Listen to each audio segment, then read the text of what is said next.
வறுக்க பொரிக்க ஏன் எல்லா சமையலுக்கும் மந்த்ரா தான். மந்த்ரா கடலை எண்ணெய், அபார ருசி, ஆரோக்கியமான உடல் நலம். மாதம்பட்டியில் ஓர் அற்புதம். பரிபூர்ணாஸ் ஐஸ்வர்யம் சீனியர்ஸ் லிவிங் பாரடைஸ்.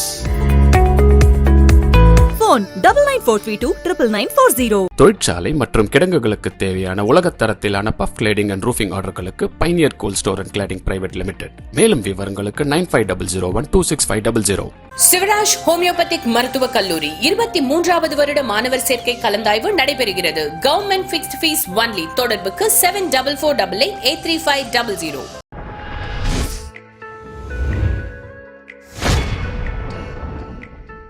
வணக்கம் அன்பு நண்பர்களை, மீண்டும் உங்களை சந்திப்பதில் மிகுந்த மகிழ்ச்சி. இன்றைய உரையாடல் நிகழ்ச்சி நம்மிடையே டாக்டர் ராஜ் வேதம் இருக்கிறார். ஆங்கிலம் தெரிந்த அத்தனை பேருக்குமே ஒரு மிக பரிச்சயமான ஒரு குரல். இந்திய பாரம்பரியம், வரலாறு, கலாச்சாரம் இதில் ஒரு மிகப்பெரிய மாஸ்டர். அது த்ரூ அவுட் வேர்ல்டு அவர் நிறைய லெக்சர்ஸ் கொடுத்துட்ருக்காரு. பள்ளிகள், கல்லூரிகள் அண்ட் பெரிய பெரிய நிறுவனங்கள் எல்லாமே அவருடைய லெக்சர்ஸ் கொடுத்துருக்காரு ஸ்பெஷலைஸ்டாக.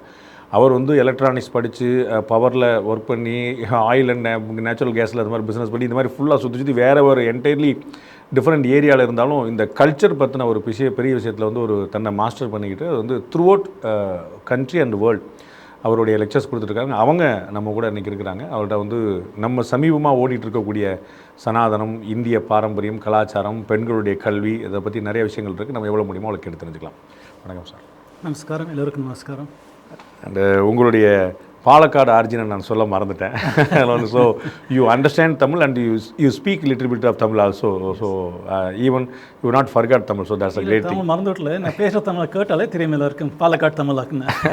That's a great thing. Very happy. So இந்த உங்களுடைய ட்ராவலை நான் சின்னதாக தெரிஞ்சுக்க விரும்புகிறேன். How you move to this area? நீங்கள் படித்தது எலக்ட்ரானிக்ஸ்லேருந்து, பவர் சப்ளைலேருந்து, ஆயில் நேச்சுரல்ஸ், இந்த மாதிரியான எனர்ஜி, இந்த மாதிரியான விஷயங்களில் இருந்துட்டு how you completely transformed yourself to this area? I just want to briefly. Very good. Thank you, Rangaraj sir. So this is not a surprise. Right from school days itself, idla or interest irukku. Whenever in school days they would say something about our history, my mind will automatically push back a little, because in our homes we have learned something else. My father used to buy Bhavan's journal, he used to buy various other Indian journals, and we used to read. We didn't have TV when we were growing up, so our enjoyment was reading all these things. Idalam padichittu I understood that India has got a deep history which is absent in the classrooms. Okay. So whenever in the classrooms they talk about Indian history, I'd say, where are we not reading about all of these things that I'm reading in the Indian text? So mind it automatically pushed back, but we were not vocal enough to challenge our teachers.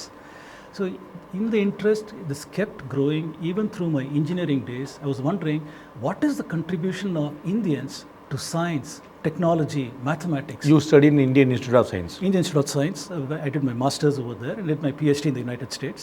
And USA ke ponana in 1990, I experienced culture shock. Although I came from cosmopolitan Bangalore, very westernized background, Christian schools and so on. You were thinking so? Yes, I thought so. When I went to the United States, I experienced culture shock. Why is that society the way it is? Why are we the way we are? My interest hunger was great to understand India after going to USA. So I went to the library in Oregon State, read every book literally that they had in India, indiscriminately, whether it was a communist book or a missionary book or an Indic leaning book. I read these things. Eventually patterns became clear in my mind that some people are writing complimentarily about India, somewhere they write badly about India. Eventually the patterns became clear. I was able to understand the frameworks, who are the different kind of people who are writing about India. Then eventually Google came along. Google vandrona periya oru boon mari aidus engalukku, because we are now able to recover books from anywhere and read that. Earlier we don't have access to that, only library books. So by 2010 or so, I had accumulated so much of information about Indian civilization and history. There was no mechanism or forum to discuss these things. So 2012, myself and my good colleague Dr. Jayakumar Srinivasan, we decided, Houstonla porundom, dinnerla we were just talking, what do we do, how do we get this information out? And we decided to form an Indian group, a history group to do this. And we got the blessings of Pujya Swamiji Dayanand Saraswati. He said, this is very dear to my heart, please do this. Our own blessings, we started this whole venture. So from 2012 onwards, I have been giving talks first to small audiences, and eventually to bigger and bigger audiences. You see any conspiracy in this narrative set in throughout India, or especially in the southern states, or it eventually developed so? கண்டிப்பாக இருக்குது sir. Conspiracy சொல்ல மாட்டேன், but we can talk about the frameworks. Who are the people who are controlling history of India? Historiography னு சொல்கிறோம். இந்த process of writing history யாராக்கும் இது இருக்கா? நம்ம சிவிலைசேஷனில் we have been very happy with Sthala Purana. We have been very happy with Itihasas, Puranas. This is our notion of history. Yeah. If you go to Brihadishra போச்சுனாக்கா entirely on the wall you got writing, epigraphy in Old Tamil. Tanjore temple. Tanjavurla, பெரிய கோயில்ல. So you see over there who built this temple, which king did that, எத்தனை பேர் workers இருந்தா, how many dancers, how many pujaris, எல்லாமே எழுதியிருக்கீங்க. This is our notion of history. Everything documented. Yes, in northern India you have got all the genealogies where they maintain which person married whom, how many children. They maintain the list of the entire families. Yes. So this has been our Indian notion of history. When the British came to India, they came with a version of history which we call Whig history, the Whig British history, where the moral force of Christianity was used to judge every people in the world. So they wanted to write history in a certain way.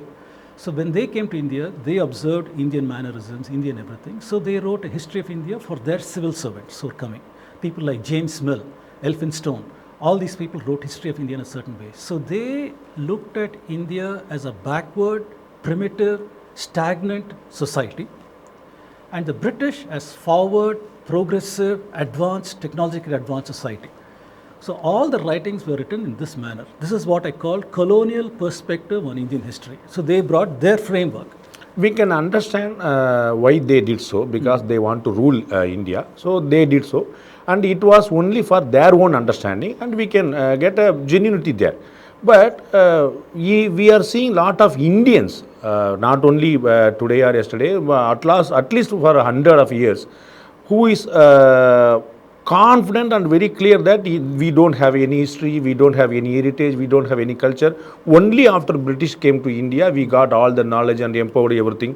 So is that a fact? I want to know whether we seriously, we are talking about Ramayana, Mahabharata, all those are Puranas, or you can call, whether you can call it history or just a story, that's a debatable discussion. But whether we were seriously having a heritage to take pride about, to cherish about, we were having their great culture which the whole country, whole world was not having. Is there anything to cherish? Kandipa, there's a lot of things that we get cherished and proud about. If we look at the knowledge systems of India, whether it is in the area of astronomy, mathematics, medicine, culture, arts, everything we can show great antiquity in the Indian civilization. I was trying to say earlier, who controlled the history of India? Yes. The British came with their ideas. They were followed by the missionaries. The missionaries, they wanted to Christianize India. When they studied the history of India, they were shocked. They were shocked because India Purana, in the Puranas, is a chronology going back to great antiquity, and they couldn't accept that because the Old Testament, it says that God created the world in 5-6 days and he rested on the 7th day, and these kinds of things.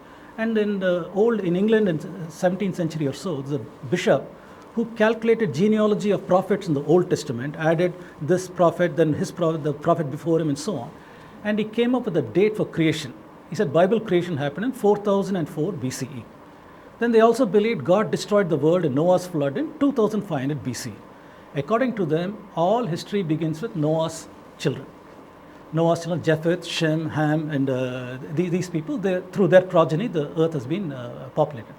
When the Britishers encountered Puranas and Indian astronomy, they saw great antiquity. Kali Yugam, for example, they dated at 3102 BCE, before the flood event.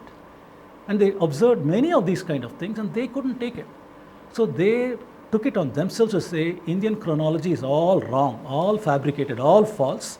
And so they went about trying to find out where is the match of Indian chronology. Our Puranas, they didn't know where does Indian history begin, where does it end. So with people like William Jones and others, they wanted to find out how is Indian history related to Western history. They wanted to find anchor point. Where is the synchronism? So when the Greeks had come to Magadha, there is a person called Megasthenes who wrote a work called Indica. In Indica, he mentioned that he met an emperor called Sandrakotos. So William Jones was interested in knowing who is the Sandrakotos in the Purana king list. Puranas has got a king list. So phonetically, he said that there is a king called Chandragupta Maurya. Probably he is Sandrakotos. So how that identification was made, God alone knows. But phonetically, he identified him and said this is synchronism. So we said, we can now connect Greek history around 300 BCE with the Mauryans around 300 BC. Now we know Indian history in relation to Western history. But this was a distortion. Because in the Purana king list, Mauryas are to be put somewhere in 1500 BC. So they brought it down to almost 1000 years later to over here. So the distortions were done by them to have a coordination with Bible history. They did not want the antiquity of the Indian civilization because they believed. In all means they want to prove Bible as a fact, other also Yes. stories. So cooked up. in the writings of William Jones or Max Muller or Abbé Du Bois and many other people, they clearly say that we believe Genesis account is historical. What does that mean? They believe in the 4004 creation date. They believe in Noah's flood. And so they try to reconcile Indian history to the Bible chronology. In doing so, they distorted a lot of our chronology. Before they did that, in the Purana king list had perfect synchronism with Kashmir king list, perfect synchronism with Nepal king list. And this fact was brought about by several historians over here. And after they finished what they did, even today we can't find synchronism. Even today we cannot say how do these traditional king lists match with our understanding of history today. So history complete correct demolish by doing this kind of chronology mismatching. So that is one aspect. Colonialists, missionaries. Third were the Eurocentric people. People like William Jones, they came to India and they said that Sanskrit seems to be related to Greek and Latin. How did that happen? What relation is there? In what way? Between Indians and Europeans, any relation? So they started answering that question and the field of linguistics was born over there. They tried to address these languages of Europe along with Sanskrit, and their model, their assumption was there was an ancestral language called Proto-Indo-European, from which the daughter languages of Balto-Slavic, Italic, Germanic, as well as Indo-Iranian, Sanskrit have come about.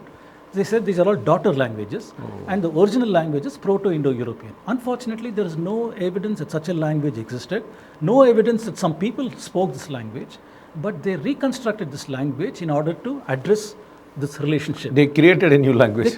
They created. Actually, that's a fact. They created academically, they created. Then the next question was, where is the homeland for these people? Where did they speak?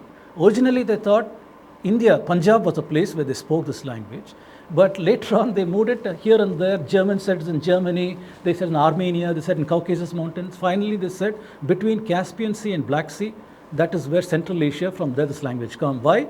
Because it's equal distance to Scandinavia on this side and to India on this side. Therefore, that is the place where this language has come from.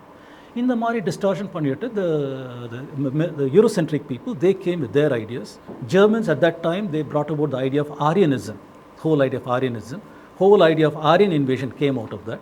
So Aryans had to invade India in 1500 BC, according to them. When Dr. Raj Vedam is completely aware of all these things and he is propagating everywhere the facts and all these 150 or 200 years, whether our scholars were not that much talented or equipped or capable of countering that fake narrative?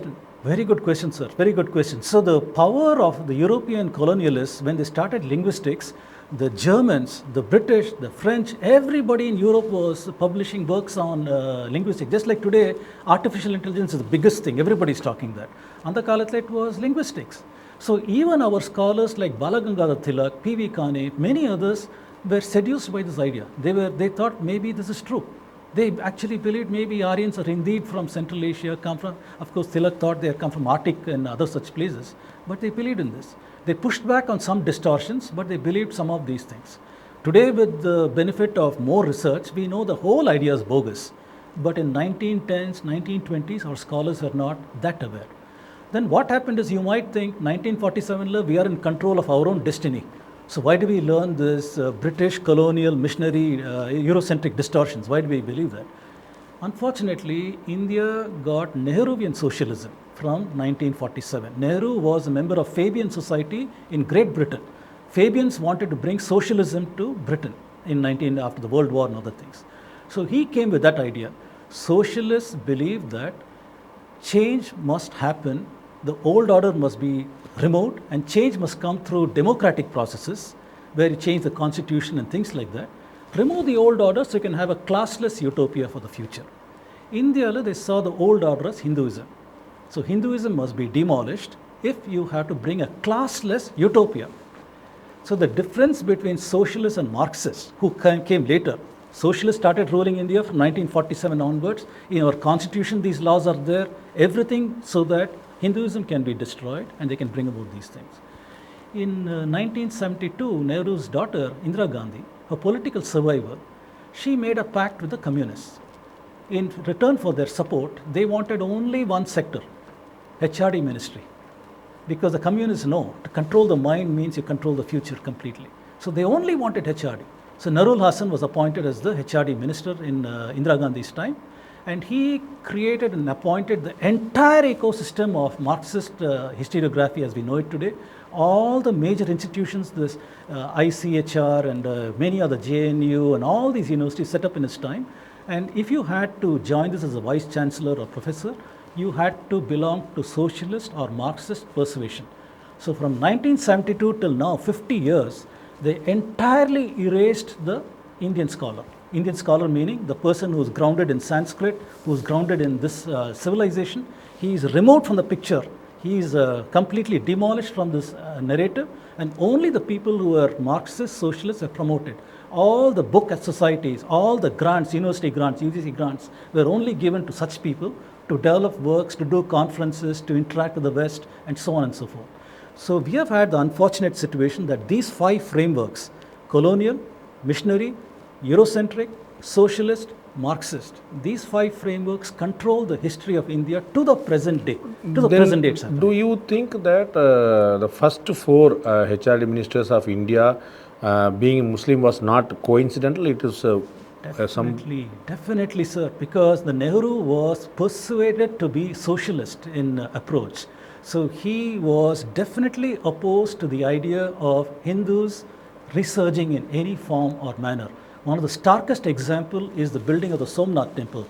So when Somnath temple was proposed to be reconstructed, he did not want any association with the Indian government in that, and he had told K. Munshi and others, you arrange the funding and you do everything. He was very upset, and the president went to inaugurate that. So that he even wrote letter to not to go there. Yes. So that clearly shows he wanted to dissociate what he called, when Nehru said we made a tryst with destiny. Can't you call that as a secular government's the way of approaching? That should a government should be secular. So he was so right on that. Sir, we had to deconstruct that word secular. What does secular mean, and why is it relevant for India? Secularness was important for the European society, because in European society, the church was controlled. After 330 current era, the church controlled thinking. Till then, there were Platonists, Neo-Platonists and Platonists who had free thinking like Vedanta people. That's what they had. After Constantine Christianity, they believed theology. Church controls dogma, your thinking and so on. They had a feudal system. That's why we say Dark Ages, till the so-called Renaissance, so-called Enlightenment, when they challenged the church authority, Reformation, all those kind of things. So that is what they believed in that time. And they wanted, when Reformation came, Age of Enlightenment, they had actually studied Vedanta. People like Voltaire, people like many other free thinkers, they had studied Vedanta and ideas of human spirit and agency. That's how they proposed their ideas. So this whole idea of separation of church and government came about for that society, because the church... Only that was called secularism. That was secularism. They did not want, the French did not want the church to control anything. Because the church would say, will of God, you can't question it. You can't question it.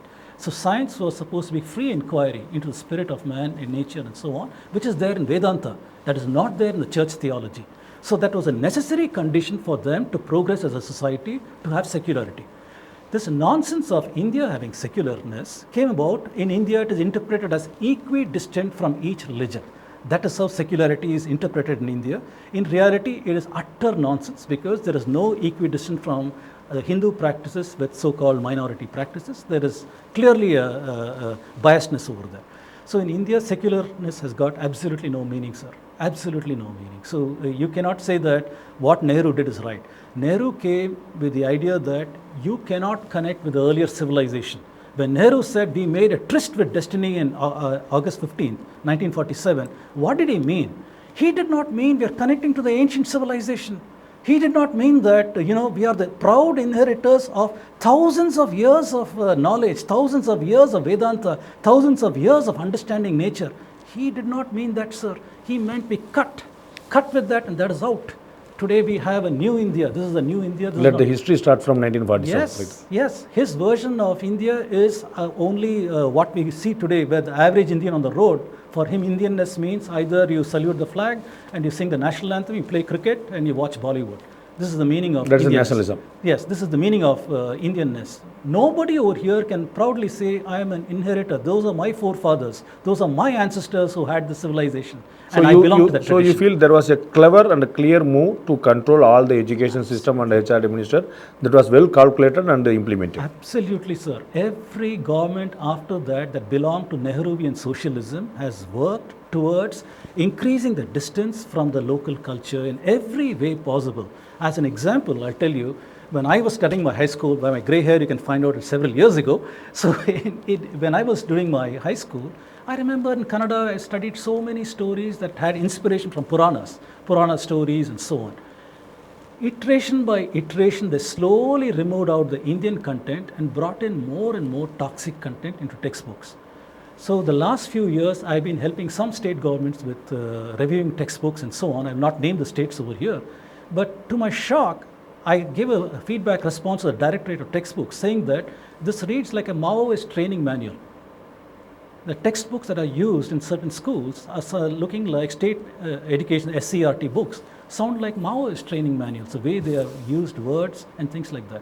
What a difference from my school days to present day. This has happened because iteration by iteration, when they modified textbooks, they brought in more of the NCRT writers who are more of Marxist, socialist persuasion. They have gradually removed the Indic content out, introduced more and more toxic content, deracinated our children completely, sir. This is the way we are today. I have reviewed 2 state textbooks in this country and I know what I'm saying over here.